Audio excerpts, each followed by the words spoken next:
Well, hello, you wonderful, beautiful people. It is a Monday, and indeed, it's kind of a normal Monday in terms of WNTTAG. You know, we've had a lot of spanners in the works of late, but this should be what I like to think of as a normal episode, but not completely normal. Ooh, what mystery is this? No mystery, really. Basically, we won't have a review this week. The reason for that is I haven't watched anything, I haven't read anything. I've been a bit of a zombie. So what we are going to have instead, we're going to say thank you to our Patreons, which is long overdue. Slam my fist. And then we're, of course, going to have one of your amazing stories, one of your paranormal experiences, forgive me. And then I'm, of course, going to take you all down, well, I thought down to Becca's dingy basement. Turns out I've been wrong all along, and it was a turret we were going to. Clearly, someone thinks highly of themselves, but it's quite a long one, that one. So, yeah, all in. It should be a good episode. It should be at least a bit of a laugh, given some weeks of, jiggery pokery. So we're slowly getting back to normal, and I've just bought 2 books as well. Books, is that right? It was a book. Oh, I haven't got Becca here to correct me. I'm going to say books. Like cook. Oh no, it's books, isn't it? Book and cook. Oh, forget it, I'm Scouse. Book. I bought 2 books, and one is The Philosophy of the Occult by Agrippa, and it's a proper occult book. It's like thus thou, and like to the point where on my way into the studio, I was Googling, is there a condensed natural language version of this book? You know where it says, he says all this, but where it said, this, that's thou, flower. He just means eggs. Do you know what I mean? And I can't yet find it. So if anyone knows of a condensed version of the complete works of the occult philosophy of Agrippa, I know it's a bit of an ask, but please let me know. The other was an illustrated grimoire of the Lesser Key of Solomon. Now, this is brilliant because it's got like drawings of all the demons, all of the goetic demons that allegedly King Solomon bound in a seal. It does tell you how to conjure them. I'm probably not going to do that. But within the reading, and the pictures are beautiful. The pictures are beautiful. Paimon, who is the demon who is the main guy in Hereditary, the film. Well, he's the main demon. The picture of him is just beautiful. And that sounds horrible to say because he's a demon. But I've always said Hereditary has what I believe is the perfect depiction of a demon in the end scene.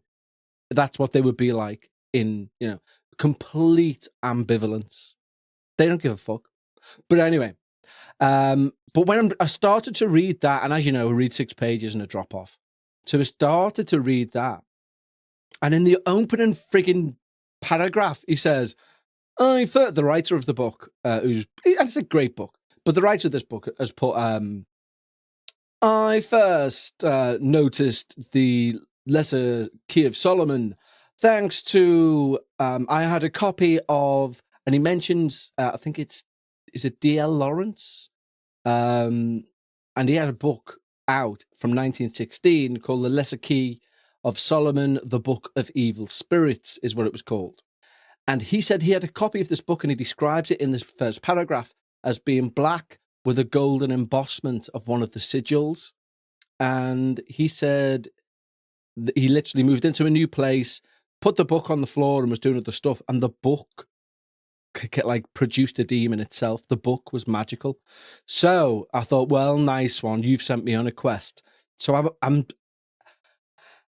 right. In a nutshell, I'm literally, not right now, but figuratively in my mind, I've found a first edition of a 1916 copy of this book. Now, I don't know whether I should buy it. It's £300, right? But it's occult, and it's water damaged, but it's occult history. And if there's even if there's a slim chance I could just throw this in a room and Becca's pissing me off and a demon comes out, then this, that's where there's weight in gold, isn't it? I'm joking. I'd never set a demon on her like I could. But I am tempted to buy it. because it's like, but have you seen that Frasier? Not that we're all Frasier fans, it might just be me. But you know that Frasier where he goes to a health spa and then he sees two people, as he's like getting his treatment, he sees two people show a different card and go into a different room. And he's like, what's that? And the guy goes, it's the silver room. Sorry, you don't have that membership. He goes, well, how do I get that membership? And he goes and gets the silver room and he walks and he goes, oh, it's amazing. And this is heaven. Niles, it's heaven. And he sits down and then two people come in and show something and go into a different room. And he's like, what was that? And he's like, they're gold members. He's like, what? No. So he goes and becomes a gold member and he's in. Then he's like, this is just magical. This is just magical. And then he gets carried away because he sees two people going into a different door. And as he goes towards that door, the guy goes, sorry, you can't come in there. We don't let just anyone through that door. And he's like, I need to know what's behind the door. And it turns out it's an alleyway. And that's why the guy was like, you can't go out. But his, curiosity killed the cat because he was left outside naked. Good episode of Frasier, ruined for you all. But my point being, what was my point? Yeah. Anyway, it was a good episode of Frasier. I have no idea where I was going with that. Anyway, shall we say a big thank you to our wonderful new patrons, because we have not had a chance to do that in a long, long while. So yes, we should. So we have a number of wonderful new patrons I've got to try and fit into a song. And they are Rebecca Freer, Maddie McGee, Christina, the Elijah Burnett Prime. Thank you very much. He's not called thank you very much, but that's the first part real. Clarissa Reed, LMTD, or is that just limited? I wonder how they want that pronounced. I'll have to think about that for the song. Tom Keating and our lovely Rin has returned. So I'm going to fit them all into a song somehow. The guitar is well and truly out, as you can tell. Let's do a little country number, because that's all I seem to do. I need to do some more grunge, I think, soon. Anyway, I'm playing this on a guitar, which was gifted to me for my 16th birthday by mother and father. I had a nightmare last night. I had to sell it. It was an awful time. Anyway, let's say thank you to these people. Here we go. Rebecca Freer, Maddie McGee, and Christina too. Ooh, ooh. You've all signed up to the Patreon and you know what you're gonna do. Ooh, 200 hours of extra shows for you. The Elijah Burnett Prime and Clarissa Reed, LMTD, Tom Keating and Rin. What an awful falsetto, but it was a good seventh. It was an E major seventh for those keeping score, but a big thank you to all of you guys. If you like this sort of waffle, then head over to patreon.com/we need to talk about ghosts. Why? I'll tell you why, because there is over 200 hours, there's over 250 hours now, worth of Patreon-only material. We release 2 shows every week just for Patreons. One is normally me and Becca arguing. It's not this week, it's going to be just me. But the other one is just me rambling. And sometimes that's good, sometimes that's bad, sometimes it's irrelevant. But it's all stuff, it's all ear candy, shall we say. It's all ear candy. Head over to patreon.com/we need to talk about ghosts before I lose my voice. Anyway, let's have one of your wonderful paranormal experiences. And we have a wonderful email that's coming from one of our listeners, Chris Murphy. Hi, Chris. We've spoken to Chris live, I do believe, long, long ago, when men had grey hair. And when I say men, I mean me, before I started to diet and try and reclaim my youth. Anyway, Chris writes, please ignore the previous email. I had to fix some stuff. Oh, sorry, I shouldn't have read that part. Chris writes, hi, Kev. Hi. Hi, Becca. Hi. Hi, TNC. Meow. Ooh, she's in a... That was more of a, tell me your story, Chris. I'm listening, from the cat there. Just a few strange goings-on in our house I felt like I needed to share. So the last few weeks have been, in a word, strange. Now, in our house, we only have had 1 or 2 moments where we heard something. First was over a year ago. Both of my wife and I heard the sound of someone walking into our room. The distinct sound the floor makes when stepped on alerted me to it. Now, at first, in my sleepy state, I thought our daughter, 8 years old, who is a little ninja, has a tendency on entering the room without making a sound. And let me tell you that forget being frightened by a ghost.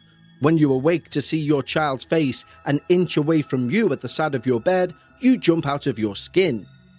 Anyway, thinking it was my daughter, I opened my left eye and nothing. The door was still closed and there was no one there. The next evening at dinner at my parents', my wife was saying how she swore she heard someone come into our room last night, but when she looked, there was no one there. I looked across the table with that "you heard it too" look. The second strange moment was as I was laying in bed with meditation music on, playing, just relaxing before going to sleep. I was just getting comfortable, you know that point where your muscles start to relax after a long day. Well, I felt the covers between my feet depress, as if someone had sat on the bed. Not heavy by any means, but just sat there. I had a voice in my head that said, well, you can look at that or you can go to sleep. And I opted for sleep. I rolled over and left it at that. But now for the more recent things. First off, our youngest daughter, almost 5 years old, is on the spectrum. We're still waiting on the official diagnosis, but she is autistic and non-verbally communicative. It's like when she knows what she wants to say, she is very direct in her words, but the rest of the time it's a lot of babble. She has her moments where she's very much off in her own world. My wife says she's visiting the Fae. So, a few weeks ago, she was having a rough day. It was close to bedtime and she was in a bit of a mood. I brought her into the room she shares with her sister and sat her on her bottom bunk. She started crying and saying, "It's moving, it's moving." I asked her what was moving, but she was just staring at the corner where the closet is and repeated the same statement, followed by, "I'm scared." I kept trying to talk to her and get her attention, but she was hyper-focused. Then I watched her eyes tracking something moving along the wall, like when a cat or a dog sees something. I called her name again to try and get her attention, and she then shook her head and finally acknowledged that I was there. Last week we had a light in the bathroom and one in my office flicker once or twice and then not again. I appreciate that could just be light bulbs being light bulbs. But the last Friday, I was having breakfast with my youngest aforementioned 5-year-old, and she was finishing up at the table. My wife had taken the 2 older ones to school and was running some errands. I say this to say that my daughter and I were the only ones home. I heard, and not what sounded like, it was my wife sneeze from down the hall. I almost said, "Bless you," but stopped mid-word, realizing we were the only ones home. My daughter turned, looking at me as if to say, "Did you hear that too?" Then this week, my son, 10 years old, the other night as I'm saying goodnight to him, tells me that morning he woke up and saw what he described as a shadow crouched down in the hallway. He felt scared, but still got up to close his bedroom door so as not to see it anymore. Then, this very morning, before I sat to type this email, I walked out of my room and noticed the house was particularly cold. Now, it is January in Montreal, and that's not strange, but we tend to keep the thermostat at 70 degrees. And when I looked at the thermostat, it was set to 62 degrees, and the house was at 67. Now, I know I didn't touch it, and my wife denied touching it too. The only other person who was up before me was my son, and he stays in his room playing video games and never once has touched the thermostat. All this is to say it's been a rather strange few weeks in our house. As always, love the show. Cheers, Chris. Well, thank you, Chris, and I don't know, could it be a mixture of when I hate using the word puberty because I don't know, maybe I'm just a Catholic prude, but could it be youngsters in the house growing up into maturity. I don't know. You know that old cliche paranormal thing. So we just don't know. But as always, Chris, please do keep us informed if anything else goes on within your strange casa. Anyway, shall we all rest ourselves and limber up to go to climb? What's going on with my voice today? To climb up to the turret, apparently, it turns out, where Becca's Reddit Corner resides. I think we shall. Get your walking boots on. We're going on a hike. Ladies and gentlemen, now it is time for Paranormal Reddit Corner with Becca. Yes, it's everybody's favourite time of the week. I know I say that for many segments, but I truly mean it for this one. We've opened the doorway, squeak. That needs oiling. We've walked down the stairs. Podum. Down? It's in the basement, your corner. I thought it was up in like a turret. Did you? I'm sure we've talked about it being a turret before. Alright then, I'll just leave the basement. Don't know who the fuck's sitting in that corner. Slam. Walking upstairs. Beaty. I'm opening the door to the fucking turret that we have, apparently. I've never known of. And I'm walking up the stairs. Good dunk. Slowly, because I'm tired, because I've been down the stairs, up the stairs. Through the ladies' chamber. Good dunk. I feel like you've stretched this imagery as far as it should go. Hi, Becca, in your corner.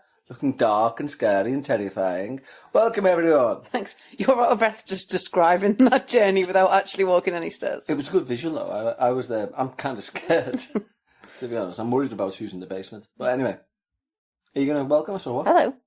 That's not a welcome to Becca's Reddit Corner. Well, we've not. I'd welcome before I start the story. Oh, that's true, yeah. Question me. Have you been? Yeah, okay. You? Yeah, are you over this cold yet?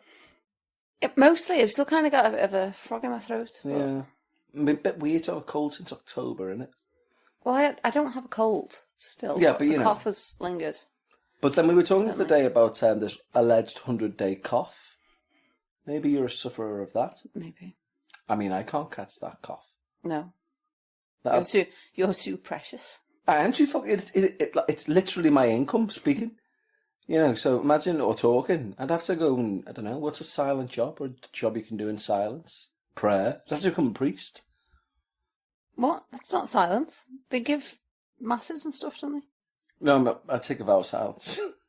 What? Oh, go to priest do silence completely? Alright, a monk then? Fucking hell, this is turning to be a lot more harder than I believed. So, let's just make sure I don't get this cough. Then we don't have to make any ecumenical decisions. That would be an ecumenical matter. So I've actually done a little bit of a pre-read on this. Sounds unlikely. It does sound unlikely, doesn't it? But I actually have. Do you mean you read the title? I'll have you know, I read the title. Mm-hmm. And? That was it? No, I'd scanned through the post as well. It's only 4 hours old. Okay. And it sounds effing horrific. Oh, lovely. And there's also, it looks like a good few comments with some things to definitely discuss within those comments. So that's where I thought we'd start. Lovely. And we'll see where we go down this merry web of darkness. So do you want to give us an intro? And, do you want to give me the story? That's a story. It's a story. Now, let me explain something to you about this. I don't want you to... What? Okay. Well, the title doesn't read very well, but we'll discuss that as we go. Just introduce us and we'll move on. I feel like you're very much trying to tell me how to do my job today. Sorry. I've done Reddit Corner before. Yes. I know what we're doing. You're getting it wrong, telling me I'm just nervous because it's my first time in the turret. No, it's not. It is. I've been meant to We be even in the talked basement. about it being like the Traitors, which is a turret. I'll be honest, Becca, you've been doing Becca's Reddit Corner since before we knew about the Traitors. Yeah, but you didn't raise this that it was a basement, not a turret, when we spoke about it being the Traitors. And I've definitely said the word turret before. I would never describe a turret as dark and dingy. Turrets are lovely. How do you know? Well, I suppose Tower of London isn't, but that's not a turret. Can't even speak. Right. Putting the letter N into words that don't have any. Enough out of you. Okay. Welcome to Reddit Corner with Becca. Thank you. The title of this story is 5 months at me and the fam's new house, a woman's jealous ex-husband came and shot her on our back patio, then shot himself, I believe, in 2015. See, it doesn't read well, does it? But what No, which doesn't bode well for the rest of the story. No, the rest of it seems semi-alright. But my point is, what he's saying is they've moved into a new house and he's just found out that 5 years before the last part of the title happened. 5 years? No, 9 years before. No, because in my head it's 2020. But it's not, so... Well, I'm afraid the years need to fucking stop. I am sick and tired. We've just watched an episode of Frasier and I felt dead normal. And then it dawned on me how long ago it was, 30 plus years, and I literally wanted to cry. Yeah. What was that really upsetting one I told you the other day? So, guys, prepare. This is really going to upset you, especially if you're like over 30. So now, 2024 to 1990 is the equivalent of 1990 to 1956. Yeah. That's just terrible. There was one, Sorry. it might have even been last year. This one was relevant, but it said, if Back to the Future was made now, he'd be travelling back to 1992. Something like that. And I was like, no, it can't be. How would it be 92 because he went to the future? No, in the first Back to the Future, he went to the past thing. Why was it called Back to the Future? Have you ever seen Back to the Future? Yeah, Clearly not. You haven't seen Back to the Future? I have. You've just blew yourself sky-high I there. have. They You've have not? They get the almanac. In Back to the Future 2. His mum hits on him. I mean, all right, yeah, you throw enough darts, one will hit the bullseye eventually, but... What are you talking about? There were All right two then, things all that right, said the hold most on, accurate. before we go into the fucking epileptic hound. You did sound Right, before... like a frat boy at a football game. Right, before we go any further into this dark turret of yours, tell me very quickly the briefest possible plot line of Back to the Future 1. Or just Back to the Future, because there is no 1. What do you mean there is no As one? in, it's not called Back to the Future 1, it's called Back to the Future. And then there's Back to the Future Part 2. And Part 3, etc. So, tell me the plot line of Back to the Future. He goes back and there's bullies and Doc's there and his mother hits on him and it all gets too complicated and he sorts the bullies out. You haven't seen Back to the Future? Yeah. We're going to have to watch Back to the Future. 'cause We it's are fucking not. seminal. Yeah, I'm sure it is. I'm not watching it again. You've not watched it the first time? And there were bullies. Fucking hell. There were bullies! And it was complex. And that was the best filler.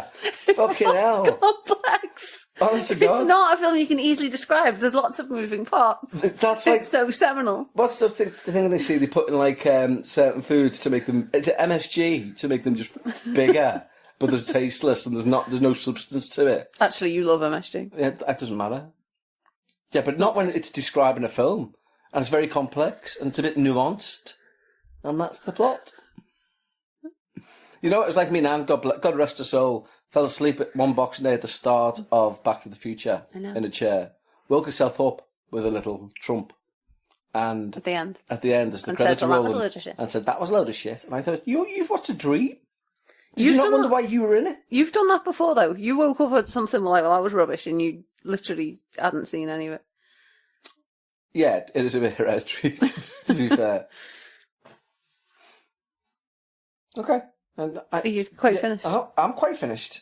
But knowing that you need to educate yourself on Back to the Future. When you're Michael J. Ready. Back off. Hey. Let's begin. Let's begin. Turret time. Just me and my wife and 2.5-year-old boy live here and our 2 dogs. I had off feelings when we moved in. Can I stop? What? The way you said boiler here sounded like you said 2.5-year-old boiler.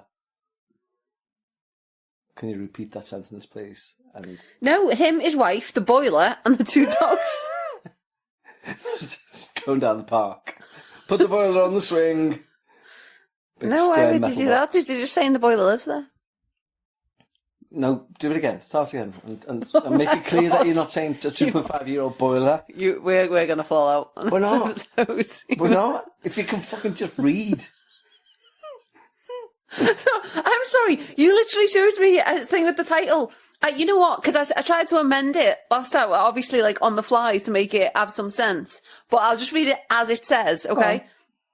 5 months at me and the fam's new house. A women's jealous ex-husband came and shot at her on our back patio, then shot himself, I believe, in 2015. Yeah, it sounds terrifying.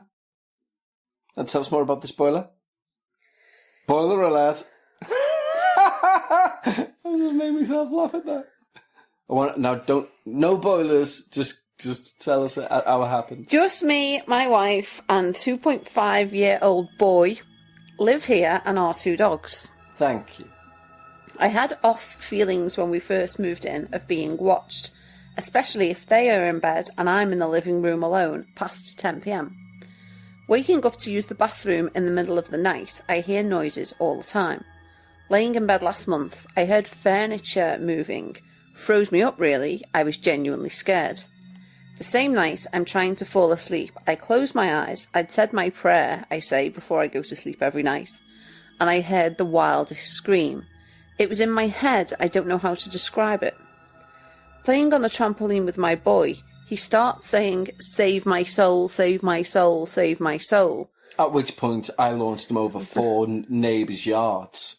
I'm like, dude, what? I asked him about it, and he just went to jumping around on the trampoline. Now I'm at work, I work offshore, and my girl has been on my case about feeding into it, and that I am giving whatever it is power. He is or she is? He's just said my girl. Yeah, He's just said my girl, hasn't he? Why are you interrupting being complicated when it says I've just been very clear? Okay, sorry. I'm just a little bit confused, but go on.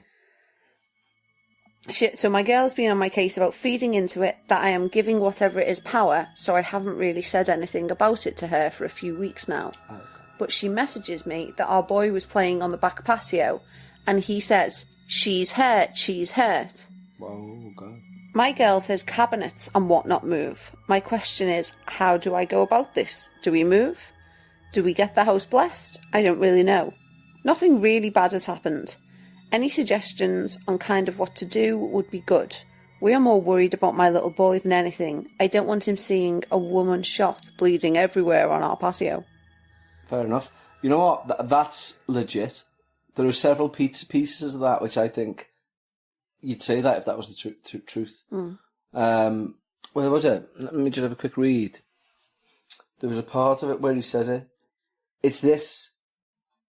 Laying in bed last month, I heard furniture moving. Froze me up, really. Mm-hmm. That froze me up, really. That's not how. If you're making that up, you wouldn't say that. Do you know what I mean? Mm. What would you say? Well, I wouldn't say. If I said like, "Oh, downstairs, it furniture move," I then wouldn't go. Proper shit myself, you know. Would you not say I froze? No, but like it froze me up. Really, is like a bit like I don't know. And then there's the things like. You know, I'm not actually sure. I'm not saying things are happening. It's not really, nothing bad's really happened. I don't really know what to do. It's a very interesting one, this. I like this. So I'll pass you back and you can scan through some comments. Someone's just very simply said, yes, have the house blessed. Yep. And they've said, will do. Fair enough. Someone else has said, I moved into a condo about 6 months after the previous owner died in hospital. From the beginning, I could hear the kitchen cupboards opening and closing at all hours of the day and night. I decided to firmly but patiently say, you can't stay here, you died last year. The activity began to decrease, but it took at least 3 months to finally stop. I've been here for 3 years and haven't experienced that activity for at least 2.5 years. You have to keep repeating it firmly. I'm a patient person, so maybe I wasn't being firm enough from the get-go, but it eventually worked. And someone's replied to that and said this. Then after you tell it to go away, don't pay it any more attention. You can't feed into it. No fear, it cannot hurt you. It's creepy, but it will go away. Now, I'm sorry, but if I was a departed soul and I was doing things like moving cupboards and stuff, if a homeowner came and very seriously said to me, listen, you're dead, please move on, I live here now, I'd probably go, you know what, all right, I'm being a bit of an arsehole. If they said it in the form of a rhyme, What did they say? I don't think they meant it as a I poem. know they didn't, but it is. You can't stay here. You died last year. I'd be like, no fucking way. Well, they didn't. It's not in the form of a poem. If they went, you can't stay here, I'd be like, fair enough. And I'd literally turn around and head towards the light and they go, you died last year. I'd be turning out, stop, close that light. I've got some more haunting to do. That's very childish of you. I don't care, rapping Ronnie Reagan, honest to God. You can't stay here, you died last year. Fancy a beer? Let's shoot some deer. Someone else has said, so kids tend to be very susceptible to things like that. I thought you said racist then. What? So like the kids tend to be very racist. Well, it's susceptible. So I don't know Kids tend to be very racist. very Sounds- susceptible Okay. to I mean, things they like can be that. though. Oh my God. Anyway, carry on. I've so had enough out of you. And the mere presence of a kid in the house may have sparked the activity a little more. True. When a tragedy... What have you just said? Sorry, I'm just... So you were piping down. That was me piping down. The word true. No one's asking for your comments. Mid-sentence. When a tragedy happens in a location, it can essentially leave behind an energetic imprint, and maybe those individuals are still there. You can try blessing the house, and if that doesn't work, find a spiritual medium who can come in and move them on. They're kind of... they're like trying to merge stone tape theory with sentient hauntings. I don't think that's a thing. Someone's very helpfully said, never would have moved into a house that had that kind of violence happen in it. Ellipsis, move. Oh. And by ellipses you mean 3 dots, don't you? Yeah. Just in case... Because I only found out that's what they were called recently too. Okay. Just in case you thought the writer's name of the story was called Ellipsis. Yeah. Lots of people are saying burn sage. The person has replied to the person saying I wouldn't have moved in to say, we didn't know until about 2 months after our old neighbours went to tell my wife. The crazy part is we rent this house from my wife's big sister, so to speak. What do you mean, so to speak? Someone who always looked out for her since she was young, and she didn't tell us. And we thought she was looking out for us when she decided to rent this huge brick home in one of the best neighbourhoods in our town. No deposit, cheap rent. It's all coming full circle now. Thank God it's a rental. We're going to haul ass as soon as we can. Wow. Wow. How sly. Well, I mean, it sounds like they have got a good deal on it. Yeah. Would you live in if you... Oh, then again, you don't believe in ghosts, so you'd be like, well, since there's no such thing, yes, I'd pay less rent. But for all the tea in China, you could not let me... I wouldn't live in a huge... Would I? I need to think about this more. Well, by your reckoning, literally every old house is haunted, and you always want to live in an old house, so... Yeah, but it'd be the ghosts that... We choose each other, me and the house. Okay. Someone's replied to that to say, before giving up that sweet deal, I would try some other options. Should we hear the other options? Yeah. Open every door, drawer and cabinet, no matter how small, and smudge with sage.